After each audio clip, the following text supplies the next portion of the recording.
Greetings, greetings, greetings. Hope everyone's safe and doing well this evening. All right, and I really do hope that your families are doing well. All right, make sure your families are doing well, and you're doing everything that's in your power to keep everyone safe and healthy. All right. So your herbalist is here with you once again,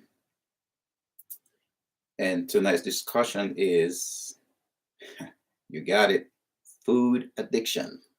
Yes, food addiction. We're going to get into it. We're going to dive deep and we're going to check it out. All right, food addiction.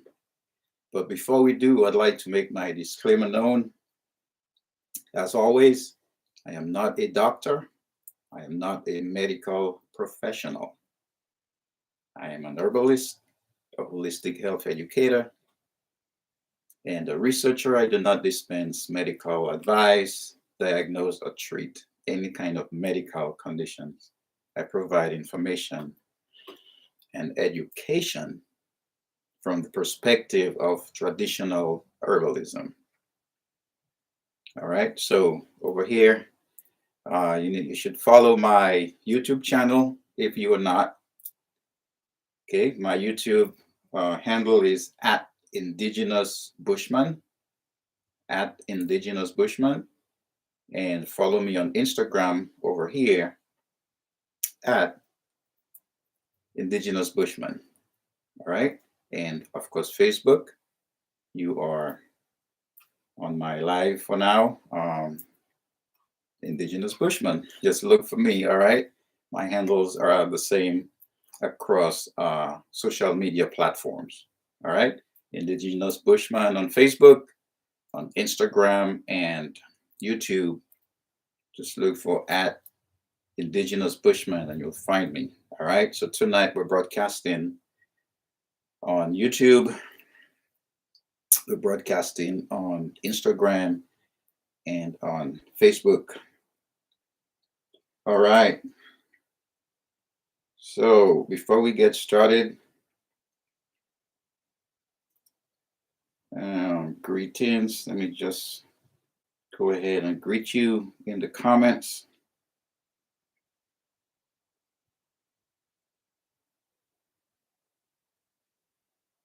And we are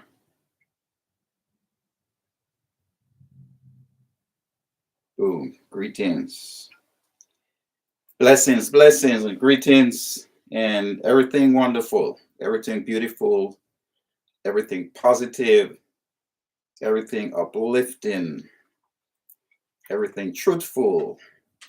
The vibes just high. We got to raise the vibe. All right, we're raising the vibes on health holistic health. We got to raise the bar, and we got to get people to understand that holistic health is where it's at. Holistic health, that is where it's at. You're looking for optimal health, holistic health. Can't go wrong. Can't go wrong. So we're talking about food addiction. All right, talking about food addiction. And before we get started, though, let me apologize. Let me apologize to my followers for being absent last Monday, and the Monday before that, 2 previous Mondays on my previous live, I did mention briefly that I may not have been, or I may not be able to do last Monday, but I didn't follow through. So I apologize if you were expecting me to be on Monday last week. And the reason being that I was so busy, and I'm not making excuses. You'll understand once I explain why I couldn't make it Monday, okay? It was worth it. So for the last 2 months, I would say about 5 weeks, I was training and practicing to do a conference, a really big regional conference that happened last Tuesday. So that's why I couldn't do Monday, because that consumed all my time for weeks upon weeks. My time was consumed just prepping for the conference. And it was a regional conference, right? There were other holistic herbalists, there were medical doctors, there were oncologists, and people from all walks of the medical field were there. It was virtual, and it was really grand. It was sponsored by the uh, East Caribbean Central Bank, the University of the West Indies, and the Eastern Caribbean Bank, and a few others. So I had the privilege of being part of the panel, and the conference took place last week Tuesday. It started at 10:45. Actually, no, 8:45. Started at 8:45, and it didn't end until 2 p.m. So we had three panels. Okay, and we touched on everything, medical and holistic wise. All right. We talked about traditional medicine, and we talk about modern medicine and data, and everything, and um, data collection. And it was really great. So that's the reason I wasn't with you on Monday. And I do apologize again if you were looking out for me on Monday and I was not present. All right. So that's why it was huge. And as time goes by, I will share some of the clips once it's released, so you guys could take a look and check it out.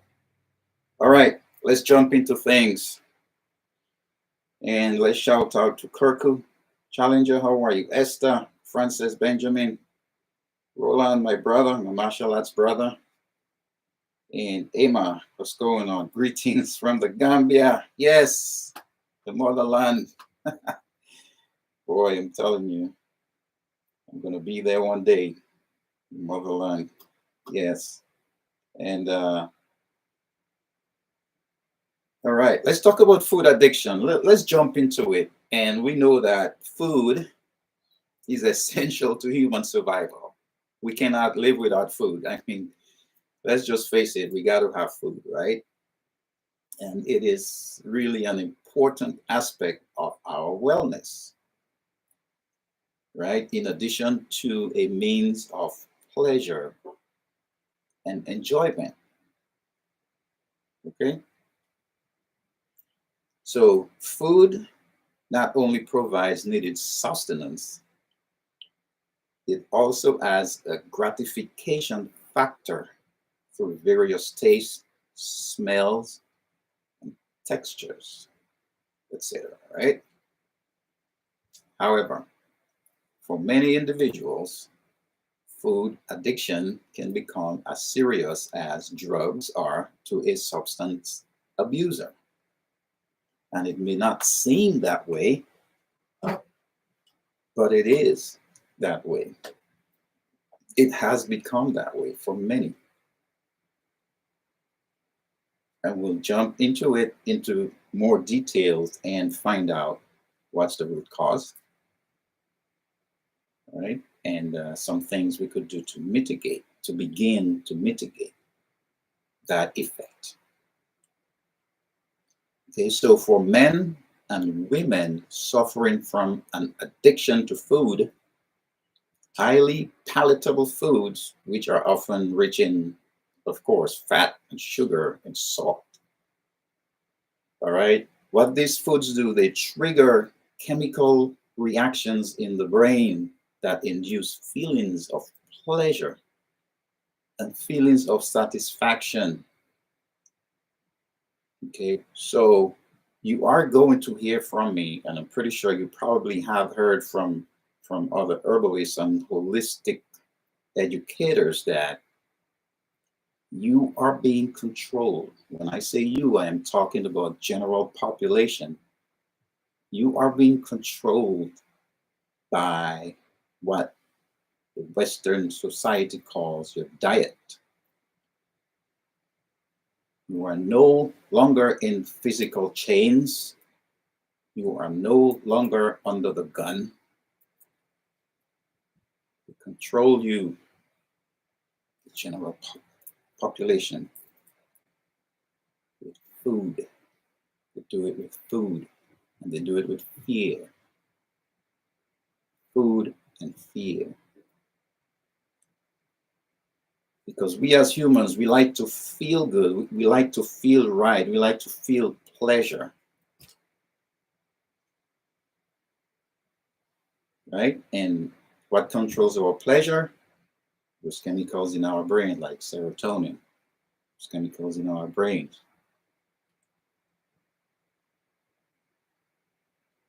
So this reaction has been explained as comparable to an addict's response to their drug of choice, as it activates the same brain reward center.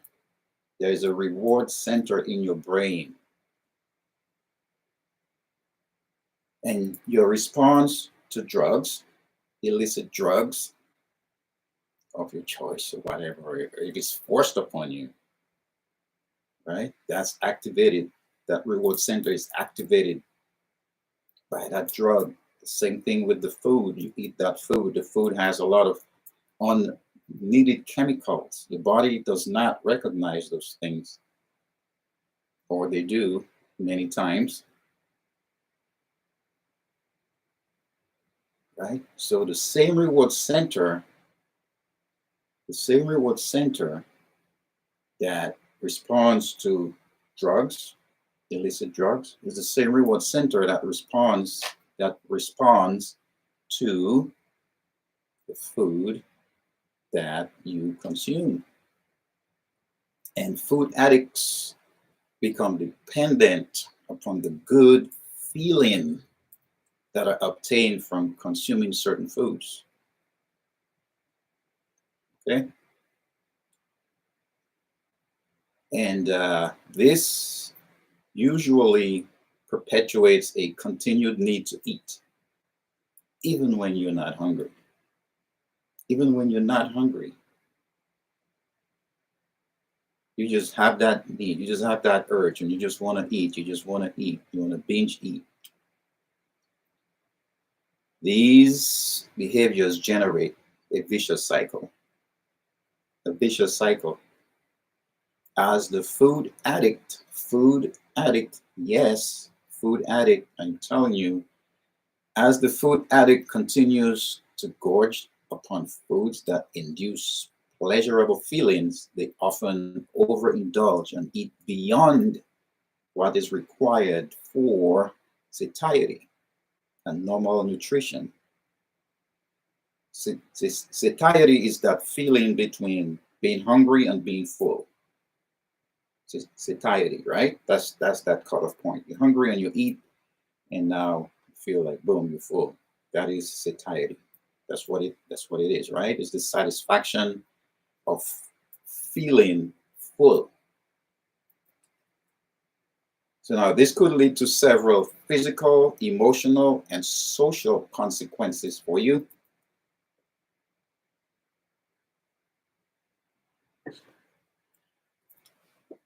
Such as, you guessed right, digestive issues, heart disease, obesity, low self-esteem, depression, and isolation.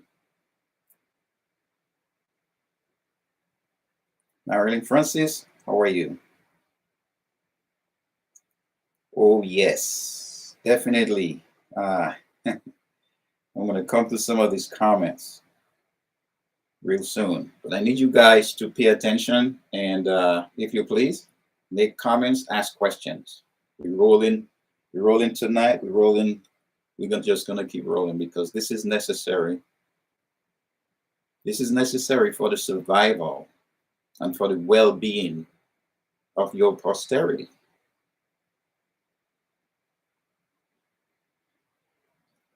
How are you going to inherit the earth How are you going to inherit the earth if you are not well, if you're not taking care of your body?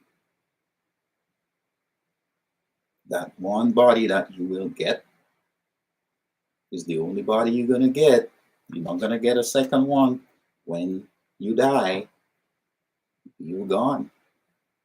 Your responsibility is that one body. You have one. You got to take care of it. It's a responsibility.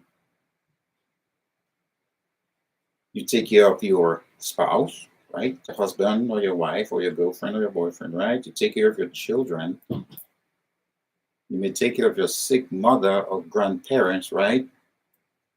You got to take care of yourself. You have to find the ways. You have to work with professionals to help you navigate through, because there is so much information.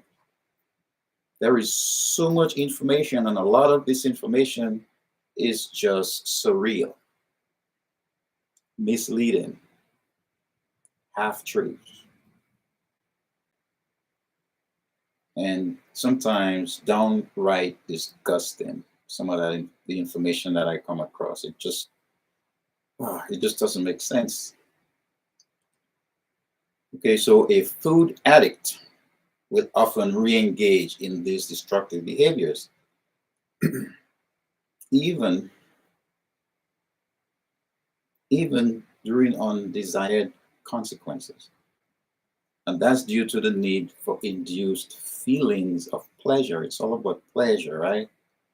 You're having sex and you're eating good and you want that sugar rush and you want that salty rush and you want that high flavor rush. It's all about pleasure. All right? It's all about pleasure for us.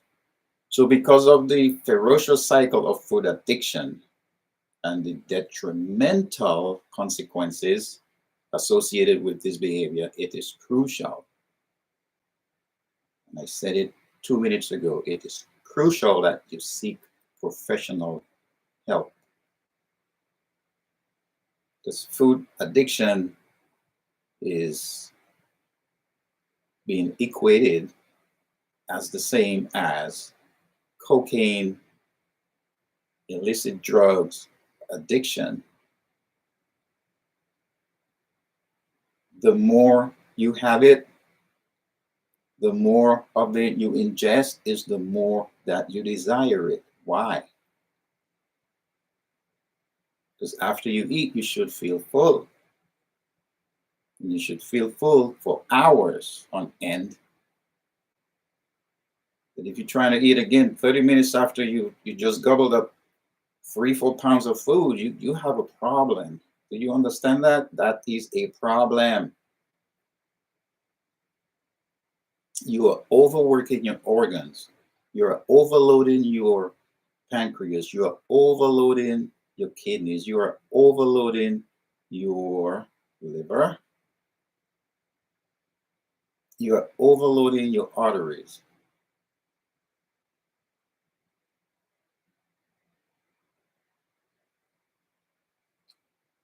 Because every time you eat, you get sugar, you get glucose. Your pancreas has to come out and try and keep that at bay. You overworking your pancreas. Slow down.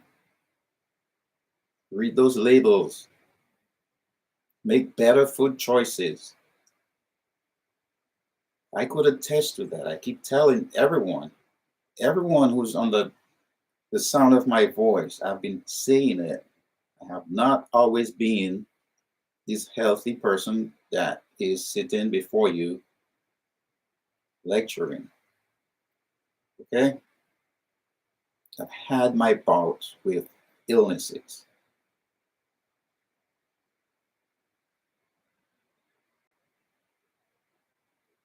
But the journey has taught me a lot. And that is why I can be here with you today and discuss these things with you. It is not easy. It is not a quick fix. Stop calling me and asking for quick fixes. I do not do quick fixes. Don't do that to me. Do not waste my time calling me and texting me for a quick fix. I will not work with you if you're looking for a quick fix.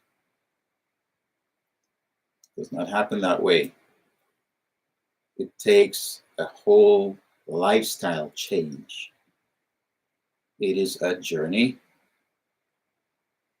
where you get satisfaction, where you get results. And at the end, it's beautiful, it's wonderful, it's gratifying, it's satisfying. And you will know when you get there. But if you're looking for a quick fix, please do not waste my time. Right? Because disorders of smell, right, and taste are really life-threatening. They're really not. They're really. But they may not receive close medical attention. And that's where it could, over time, become dangerous. And they could become frustrating because they can affect the ability to enjoy food, to enjoy your food and drink, and to appreciate pleasant aromas. When I make a cup of tea, and I've said this before, okay? When I make a cup of tea, that cup of tea and indigenous Bushman become one. When I'm sipping on the tea becomes one with me.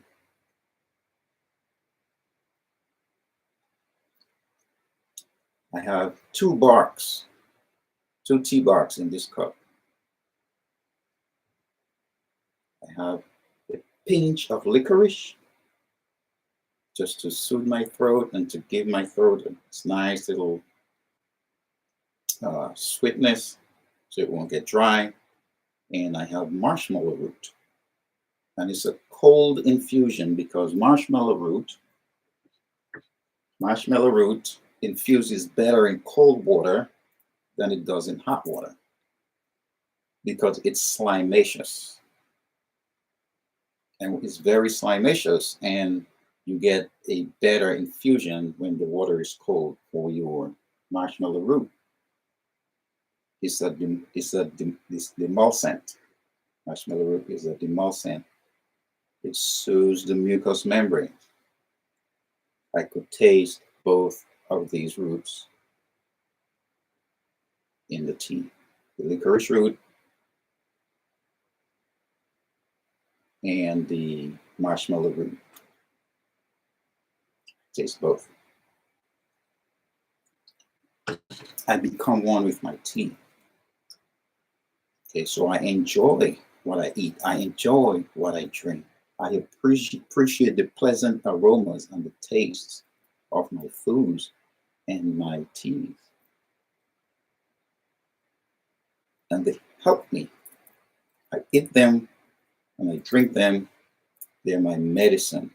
They're not just food, they're my medicine. I depend on them and they depend on me. It's a marriage. Okay, so it can also interfere with the ability to notice potentially harmful chemicals and gases, and in turn they may have serious consequences, right? So occasionally, impairment of smell and taste is due to a serious disorder. Occasionally, operative word, occasionally, impairment of smell and taste is due to a serious disorder such as tumor.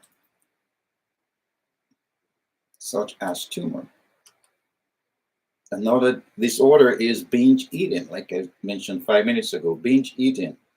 It is a disorder. It involves periods of excessive overeating. There is overeating and then there is excessive overeating. And that usually happens with a mental health condition like depression or anxiety. And it can affect, you guess it, both men and women. And sometimes it affects people in their teens and early adulthood. And there is strong link with low self-esteem. Let me give a few shout outs here and take some comments. Don't forget to send me stars. They help me make this show possible. And Amma Thomas said, some of the receptors in food we eat with sugars are the same for cocaine. It is real. And yes, my sister Amma Thomas, she's a registered nurse. She knows what she's talking about. She deals with these people every day. She has to witness these things.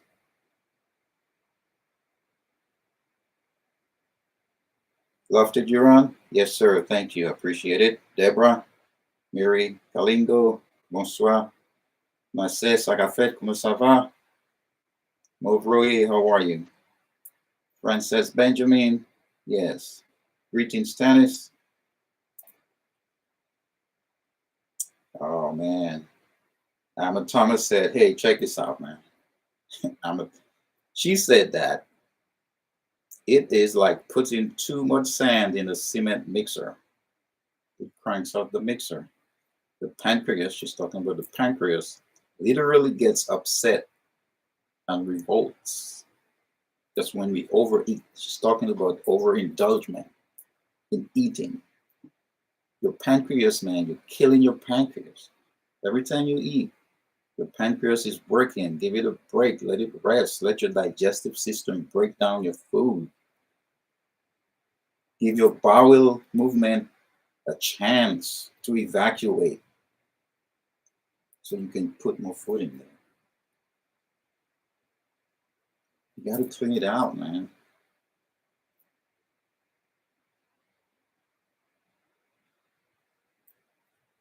Brenda Loda, how are you? All right, if you're watching me on YouTube, I appreciate you. Welcome to the show. If you're watching on Instagram over here, thanks for the support. And always my my Facebook Facebook followers. Appreciate you guys. So consuming high palatable foods, or foods that are high in processed carbohydrates, processed fats, processed salt, processed sugar, artificial sweeteners triggers the pleasure centers of the brain. It triggers the pleasure centers of the brain and releases feel-good chemicals, namely dopamine and serotonin. So in addition to our mood, dopamine also affects movement. Dopamine affects memory, and dopamine also affects your focus. We have quite a bit to cover, and then we are going to touch on some herbs and some foods that can help you with your food addiction. And then you will start to feel the need for less and less food, and you will feel more energetic. Don't believe that the more you eat is the stronger you're going to get. It's the total opposite. Don't ever make that mistake thinking that the more food you eat is the stronger you're going to get and the healthier you're going to be. No.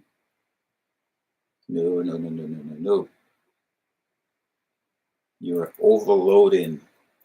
Remember, your digestive system breaks down all that food and then makes blood to go to the liver. Remember, your pancreas working at the same time, and your liver has to filter the blood. The blood has to go through your body. The kidneys filter the blood, goes through wherever it needs to go, right? It makes it rounds, and you eat again. And then 30 minutes later, you eat some more. And for lunch, you eat a big whole plate of processed carbs and sugars and salt. And you're overworking your pancreas, you're overworking your liver, and you're dumping bad blood into your system, into your bloodstream. And you're dumping more cholesterol into your system. Cholesterol travels through your blood, and the glucose travels through your blood.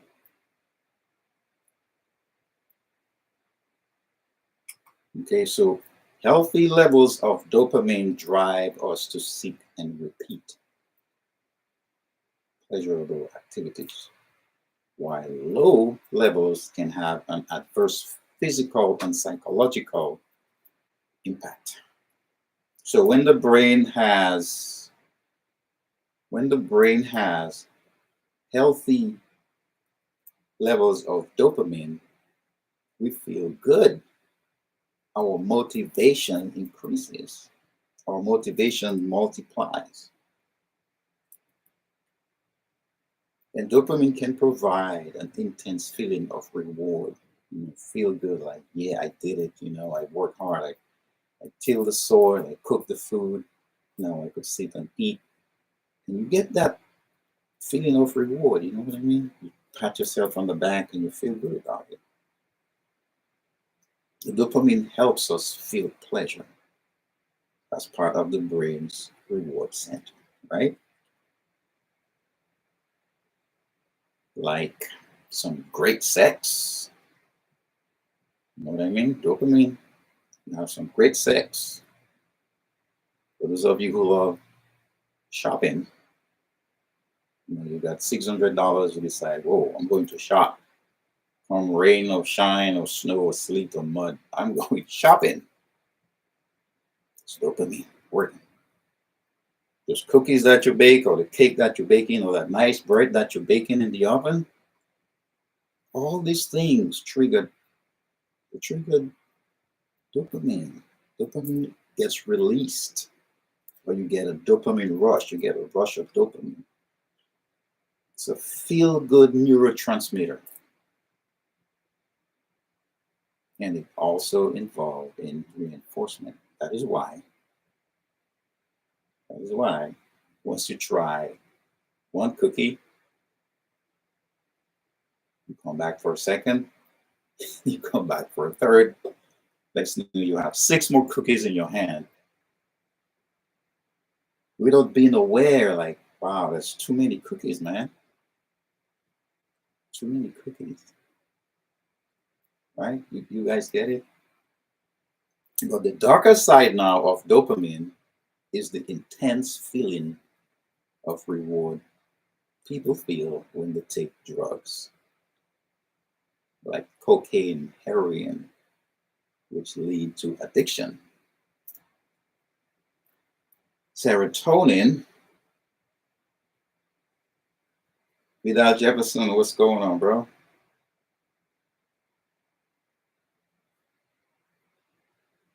Thank you, Emma Thomas. Appreciate it.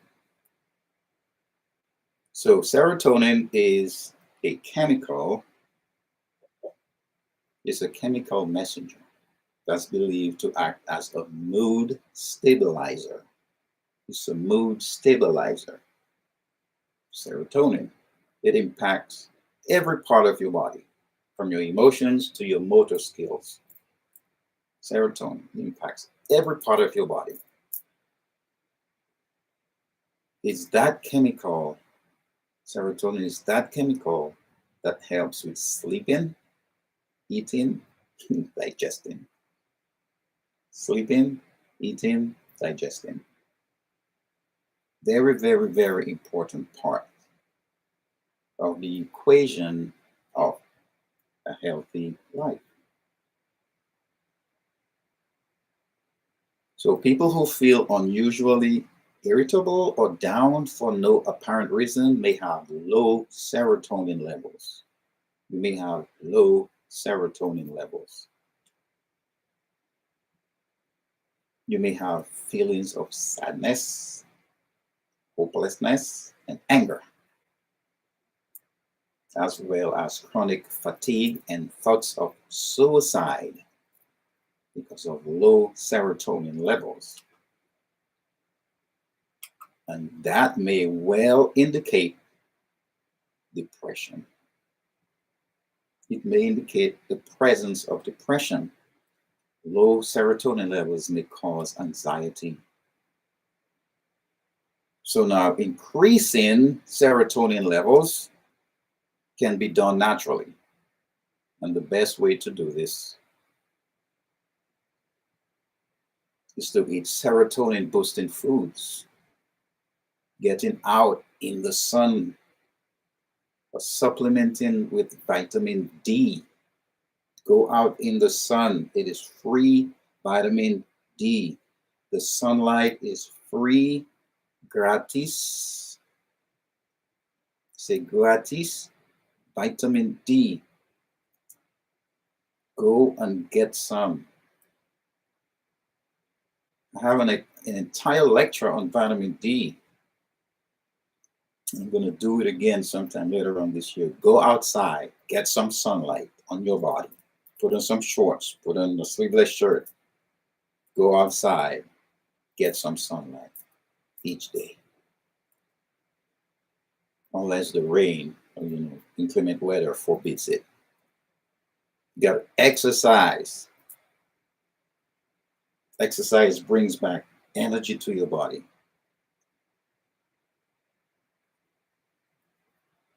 And the exercise keeps your muscles fit and strong, keep your bones strong, keep your cartilage intact. Take some adaptogens. Adaptogens are herbs that help us cope with stress. And those adaptogens will help us better manage stress.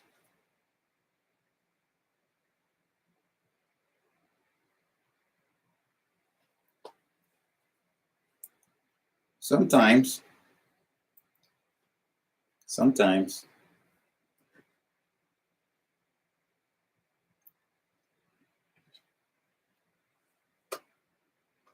antidepressants are given to people to increase levels of serotonin. That is the synthetic way of getting it.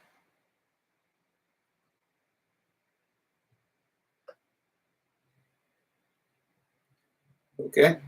You don't want it that way. You want it naturally so it doesn't affect your body in a negative way.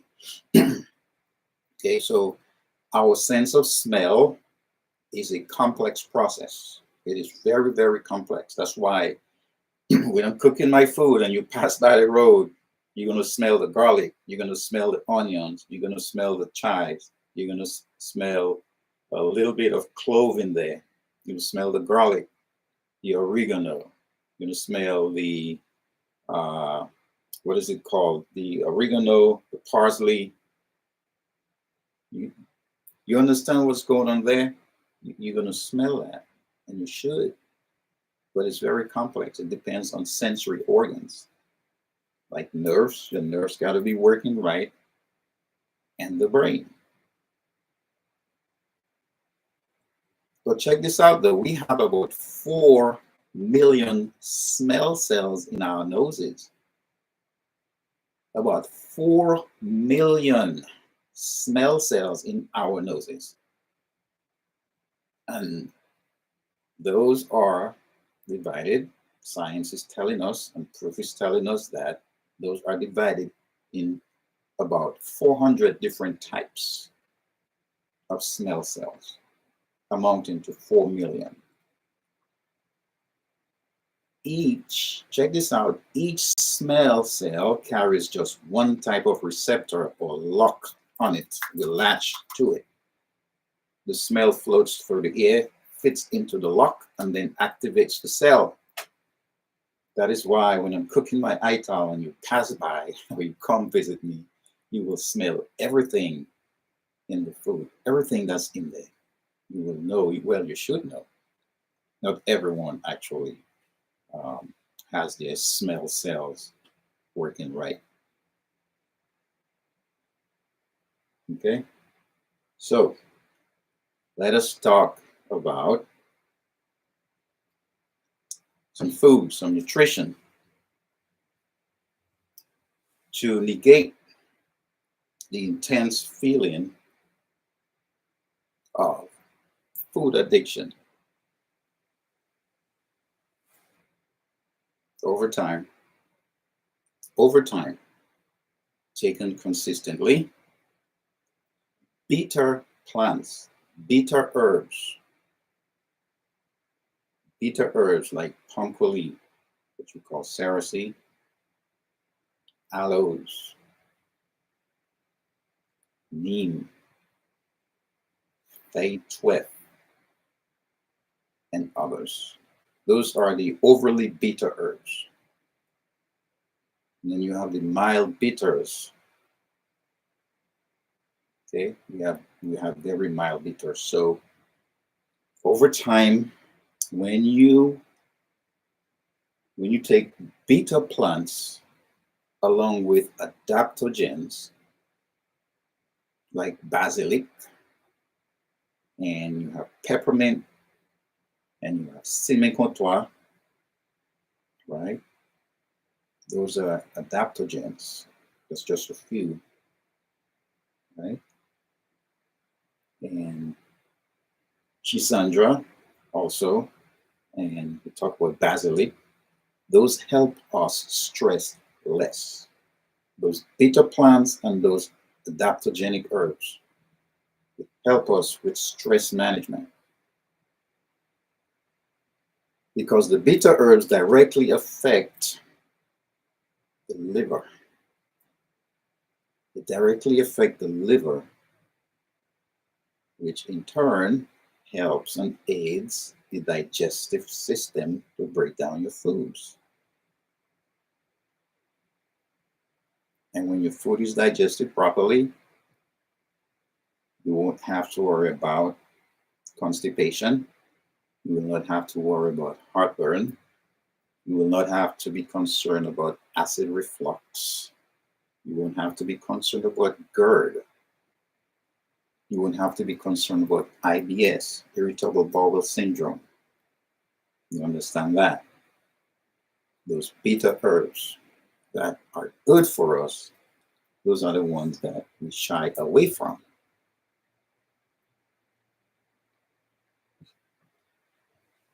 And those adaptogens are the ones that are going to help us cope with stress.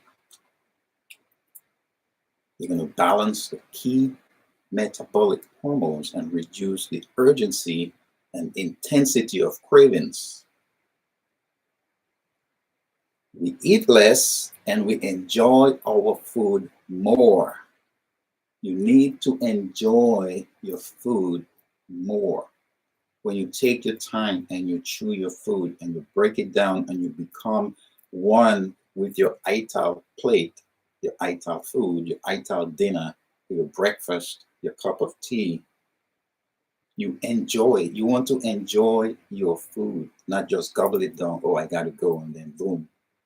Now you're suffering with diabetes and you're suffering with headaches, migraine, your cholesterol levels are too high, your blood sugar is too high, your blood pressure is rising, you have high cholesterol, and you can't go to the toilet because you're just packing food, you're just packing and you're not releasing. We eat less, we enjoy our food more.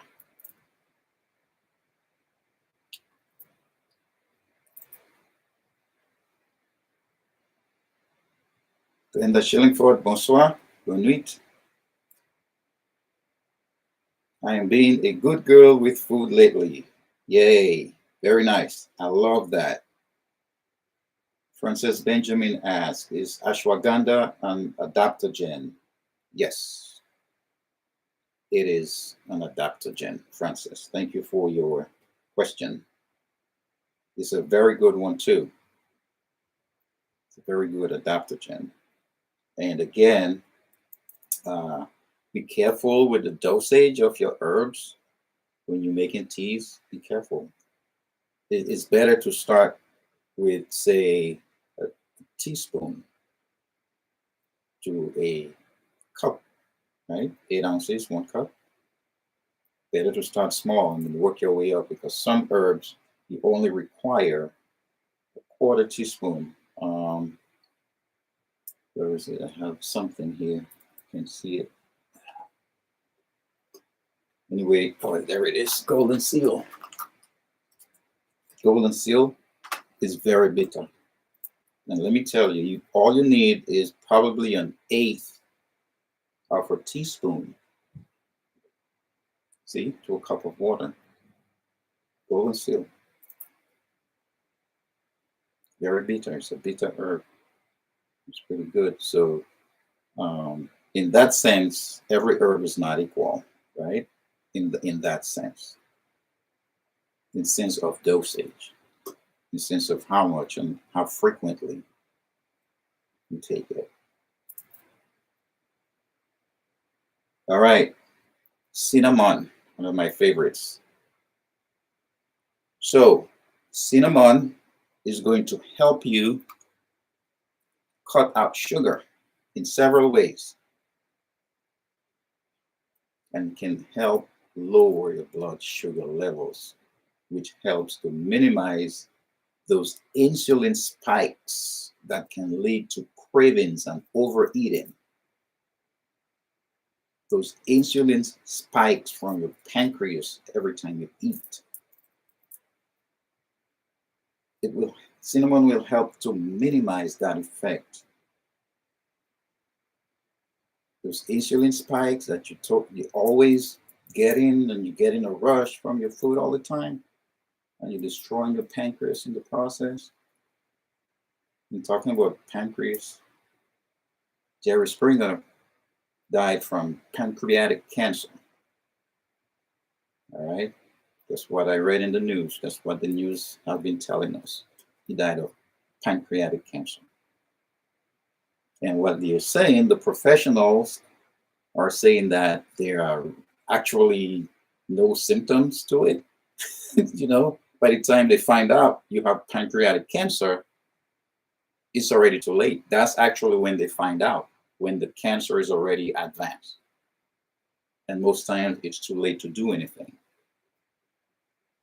So don't overeat, don't overindulge. You don't need to eat a lot of food to be strong and to get that nutrition you need for your body. You do not need a lot of food. You just need enough.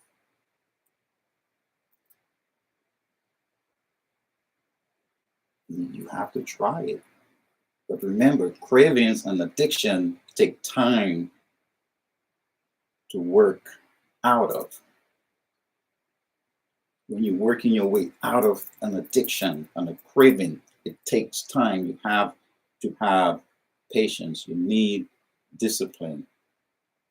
You have to be consistent, and you need professional help. You need someone to be there for you, with you, to help guide you on the way, to push you all the time. Some people are very, very resilient and strong and can do it on their own with very little help and assistance. But for most people, you need help, a lot of help.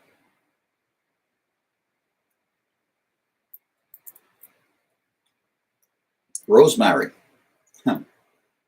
Oh boy, rosemary helps circulate blood flow, especially to the head. And you need good blood flow to your brain, right? Because that blood flow to your brain is going to help you with the sugar withdrawals. And when you are withdrawing from sugar addiction, you get headaches. So when you start your journey, you're going to start most likely not going to, but most likely you will or may experience headaches.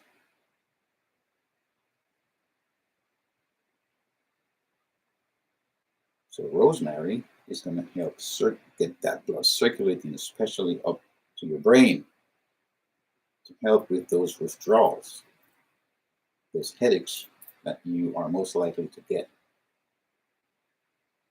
Sage, sage, very good, very, very good detox. It's a nervine. Sage is a nervine. Sage is a nervine. It works and helps your nervous system. It supports, it provides support to our nervous system. It helps our bodies go from fight to flight, stress mode, to rest and digest. Because when you are stressed, and I keep saying that, when you are stressed, you cannot digest. Your food stops digesting when you are overly stressed.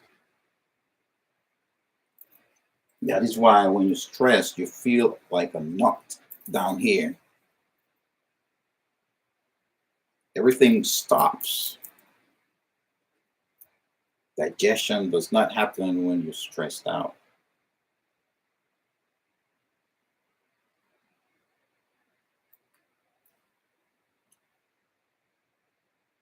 Tulsi is another adaptogen that I mentioned, right? Tulsi, what we call basilic, call it basilic. Tulsi is an adaptogen that helps you cope with stress. And what I found out is Tulsi, the basilic, right, is a sacred plant, very sacred plant in some Indian cultures. The basilic that we pass by every day, it smells so good. The aroma is, whoa, very, very awesome. Same basilic, it can help promote mental balance and help our bodies manage stress more effectively, including the stress we might feel from giving up sugar. I am saying this again. An addiction is not easy to get out of. It is not easy to get out of cravings, especially sugar. It is one of the most difficult addictions to get out of. Sugar. Yes, I said it because it's true. It has been proven. Sugar. I'm going to say it again. Sugar. Yes, I'm telling you, man. So the basilic helps our bodies manage stress better, including that stress that we might feel from giving up sugar. I said earlier, if you're going to talk to me about quick fixes, don't even bother calling me. Don't, please don't. You're going to waste my time. You're wasting your time because I can't help you with a quick fix. It doesn't happen. You have to go through the journey. It is a journey. It's a total lifestyle change for you. I endured that lifestyle change. I have experienced that lifestyle change. I have been through the hoops. I have bounced back from the lowest of the low to now. And it absolutely did not happen overnight. It is a journey. Is it difficult? Yes. Is it frustrating? Yes, it is. And there are times that you feel like, man, I'm not making any progress right now. I'm just gonna give this stuff up. Mhm. The same basilic helps to lower your blood sugar levels. The same basilic.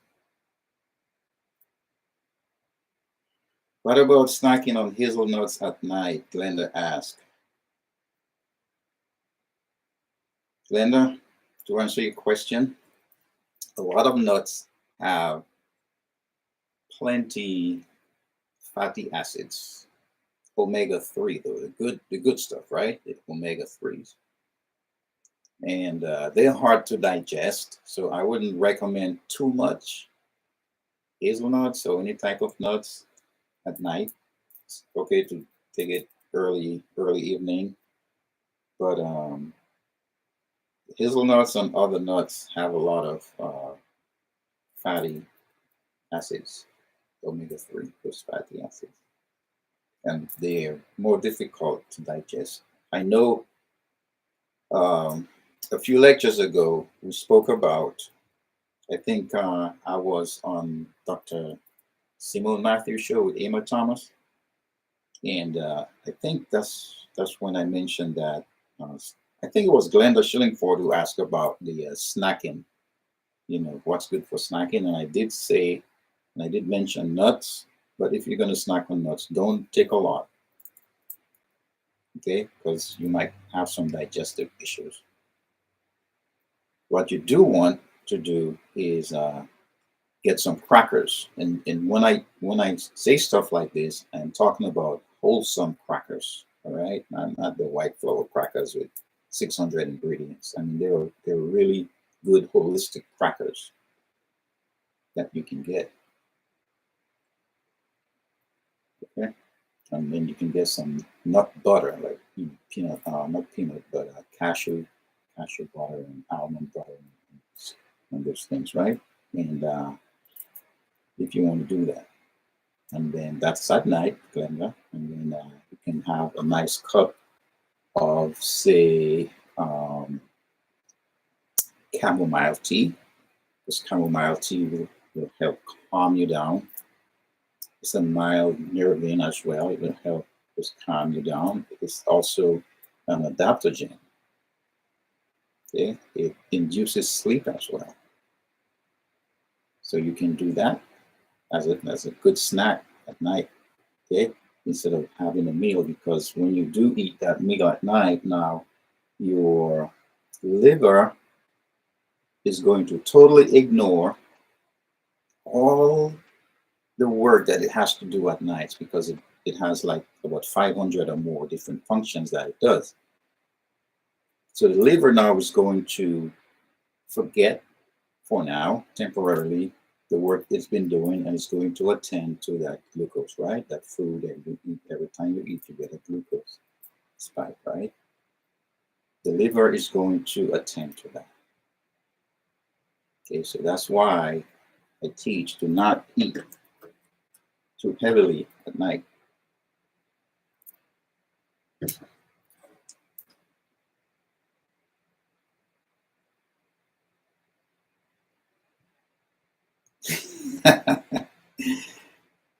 Just give them a quick fix answer. No, I'm not even answering quick fix people, man. I'm not wasting time with quick fix people.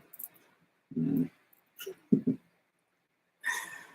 Okay, so basilic also has a naturally sweet flavor, right? That can help ease the transition from sugary foods,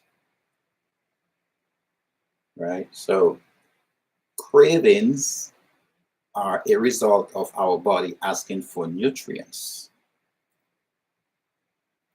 Cravings are a result of our body asking for nutrients. Nutrients, not food, nutrients. But the nutrients are found in our food. So you have to give your body the right foods as to getting the nutrients that it needs from the foods. And let me tell you guys, sting a nettle, what we call zooty back home, That herb is loaded with minerals. Boy, let me tell you, that zuti is loaded with minerals. Man, those herbs, we hear playing around with herbs, man. These are the stuff. The herbs and the barks and the roots and the leaves and the stems and the branches. So the stinger nettle helps ease cravings because the reason it does it is because it's filling your body up with the nutrients it needs.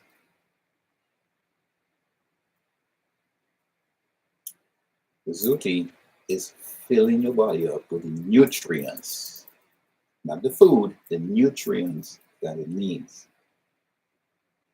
Turmeric, and those are all common common herbs.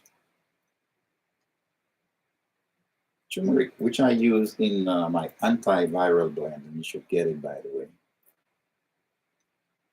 You should have a pack of my antiviral blend herb formula.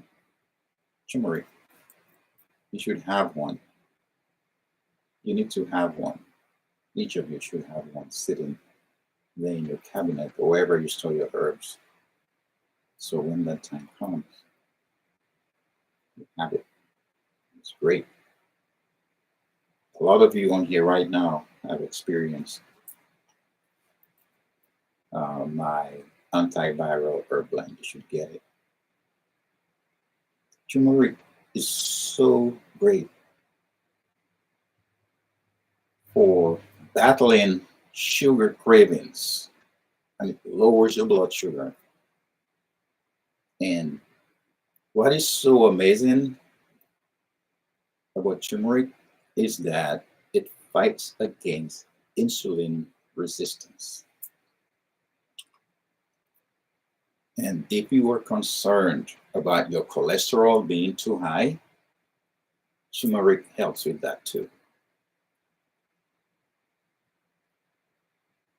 And turmeric is part of my cholesterol formula, my formula to help bring your cholesterol down. It helps with that too.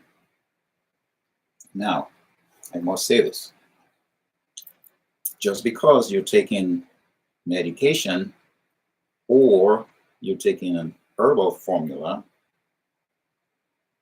and they're supposed to help you with your cholesterol or your liver or your kidneys or your brain or your lungs or your pancreas or your lymphatic system or your blood circulation or that water retention in your leg due to edema.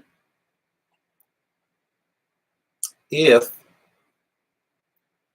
YouTube, Instagram, Facebook, if you are not taking care of your nutritional needs, the medicine is going to be null and void.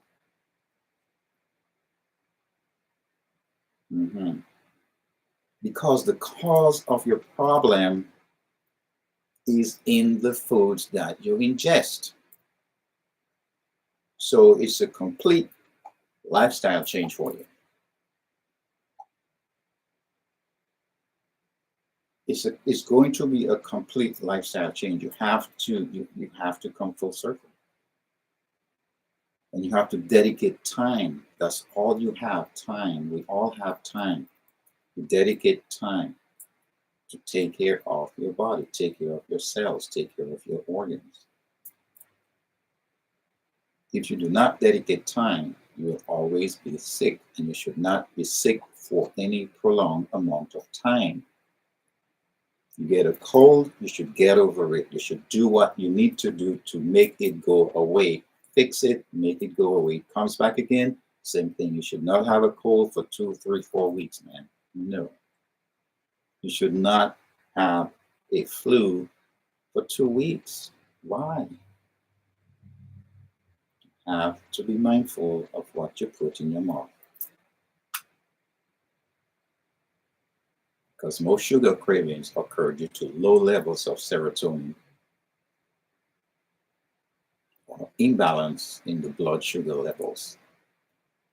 Prolonged periods of stress can deplete serotonin levels. And serotonin has a wide variety of functions in the human body. Most notably, it is the happy chemical. It makes you feel happy. Cause I'm happy. Cause I'm happy. You know the rest of the song, right? It's because of serotonin, well-being.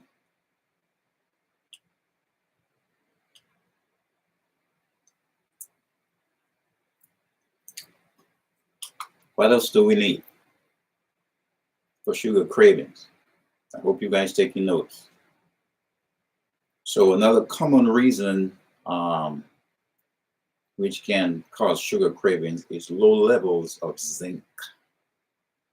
Yes, low levels of zinc can cause sugar cravings. Even though zinc is a micronutrient, it is essential, very, very essential to build the body's defense mechanism. And also, B vitamins are great, right? You hear people talking about taking a B6 shot, a shot of B6. That's to boost the energy. You get a boost when you take B6. So the B vitamins are great to curb sugar cravings. And it does so through the essential support they provide to the metabolism and nervous system. Vitamin B6 is found in alfalfa, licorice. So you have licorice in here, just a little bit, just a bit, because licorice is overly sweet. You don't need a whole lot of it.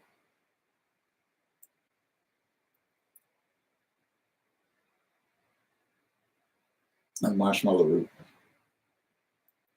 That's going to soothe my mucous membranes in my mouth. Catnip, hawthorn berries, arrowroot, toloma, arrowroot. Loaded with B6, man.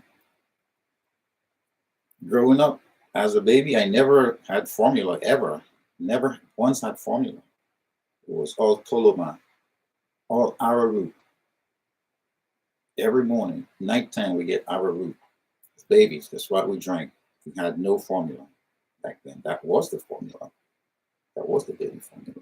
Arrowroot. I still drink arrowroot right now. Still drink arrowroot. I still make arrowroot.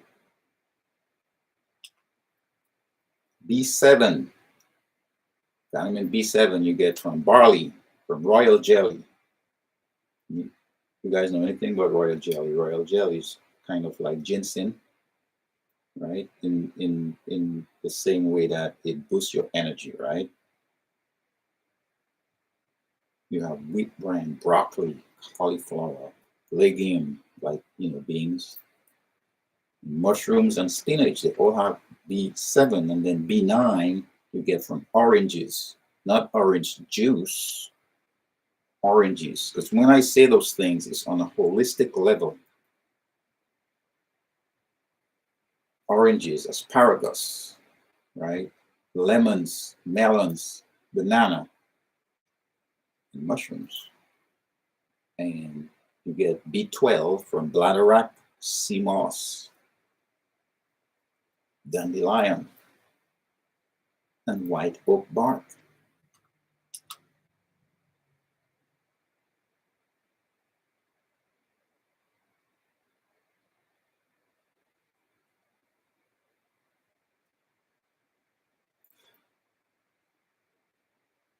Francis Benjamin says, can you repeat the neutral something, the mentioning? The neutral that helps you sleep. Are you talking about the herb that is a mild sedative? Would be chamomile or chamomile.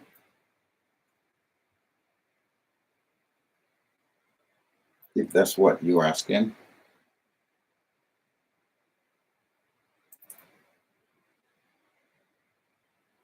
Francis Benjamin, just contact me.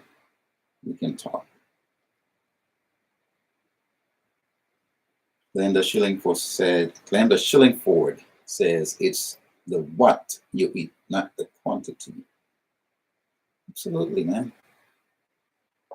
Absolutely. It's what you eat. You know, it's not about belly full, it's about belly satisfied, nutritionally satisfied. Hi, Lisa. Good evening. Okay. Yes, Francis. That's it. All right. The chamomile tea.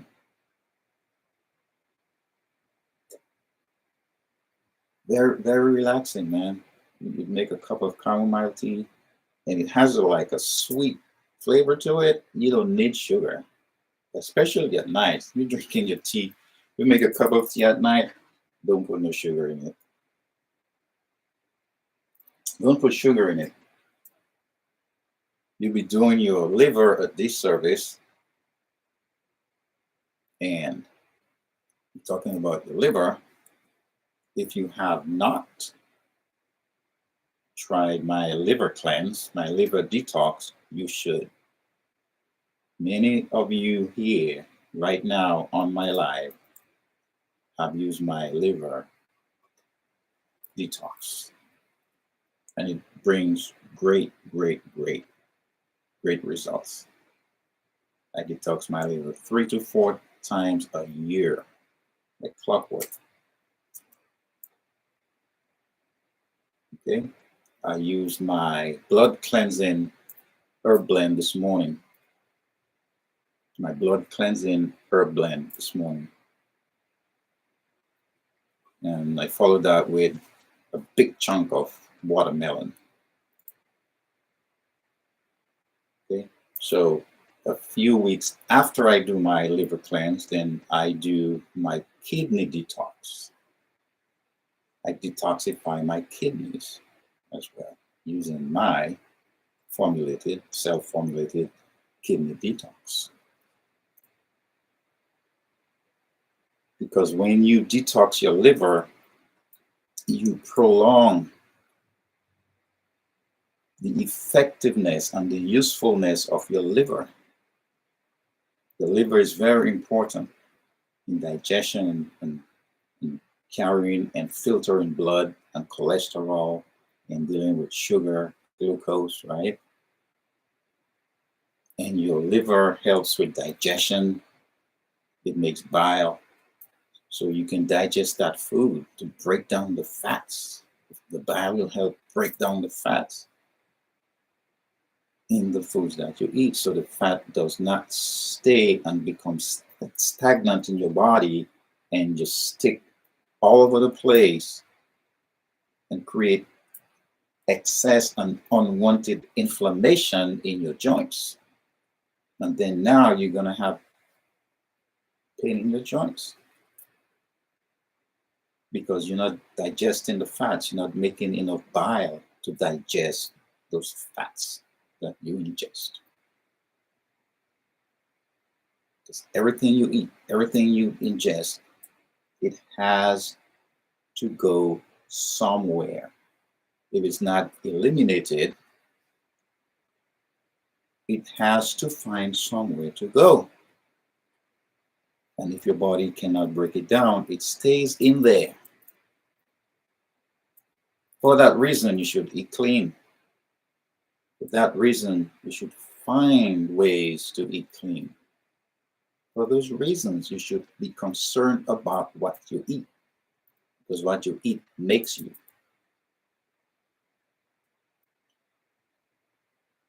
Good nutrition, exercise, stress management, good nutrition, exercise, stress management, restorative sleep.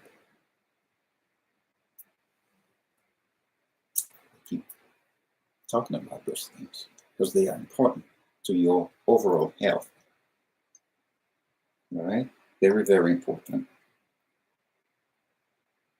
Glenda says time. Yes, time. Time is really good. Thyme along with onions and garlic, they're very good blood cleansers. Very, very good blood cleansers. Okay. So today, this evening, Monday night, Monday before my lecture, I usually get into my workout regimen. I will train for about 30 minutes, take a shower, and then come do my lecture. But after my workout, before my lecture, right? This is my muscle recovery food that I do. I get some natural peanut butter. I mean, just peanut butter, just peanuts. Okay, just peanuts. Um, get a scoop of peanut butter. Get some 8 ounces of plant milk, not soy, because soy has what we call phytoestrogen or plant estrogen, and those phytoestrogen for our sisters, you should not do soy, anything with soy in it, because it actually wreaks havoc on your reproductive organs. Okay, and especially sisters who suffer with fibroids, uterine fibroids, don't do soy. Just don't do soy, because those phytoestrogens in there help proliferate those fibroids. All right, and for men, for men too, don't do soy, because what soy does, it gives you man boobs. You get man boobs. You don't want man boobs, you want man chest. All right, guys? So be careful. Good. So I had the scoop of peanut butter, 8 ounces of plant milk. I had some moringa seed powder.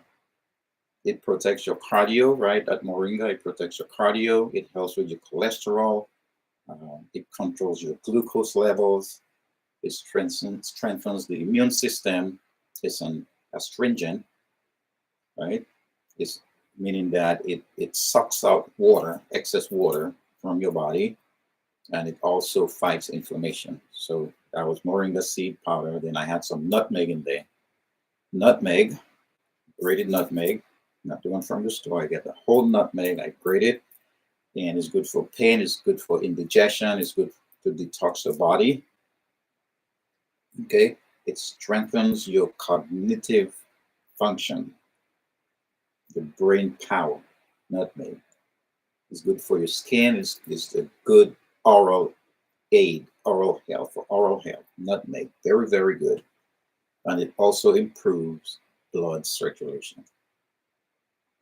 And okay, I had moringa seeds powder in there, nutmeg, and I had a whole ripe banana, nice solid ripe banana, and sea moss, just pure sea moss with bladderwrack in it. A nice scoop in there, and you can't do too much sea moss because it has kind of like a bitter kind of flavor, right? So sea moss has iron, magnesium, potassium. It's good for wound healing. If you have a cut somewhere, you could ingest sea moss, or you can rub some sea moss gel on there, right? It's good for respiratory health, for people with asthma, bronchitis, right? So I use my sea moss with bladderwrack. It provides iodine. Provides iodine. Okay, provides iodine for you, and also it helps to regulate your metabolism. All right. So that's it for tonight, guys. Remember, I'm not a doctor or a medical professional. I will keep repeating it. I am not a doctor. I just teach holistic herbalism. That's what I teach. All right. I help people get on track with the health, get back on track with the health. Okay. So don't forget, your health is your responsibility. It is your responsibility, not mine, not the other person's, but yours. All right. So guidance, protection. I will see you all again next week Monday, or maybe sometime before next week Monday. Who knows? I may just jump on board and do a quick live. All right. So take care. Be good to each other. Be good to yourself. And I will see you guys again. Guidance.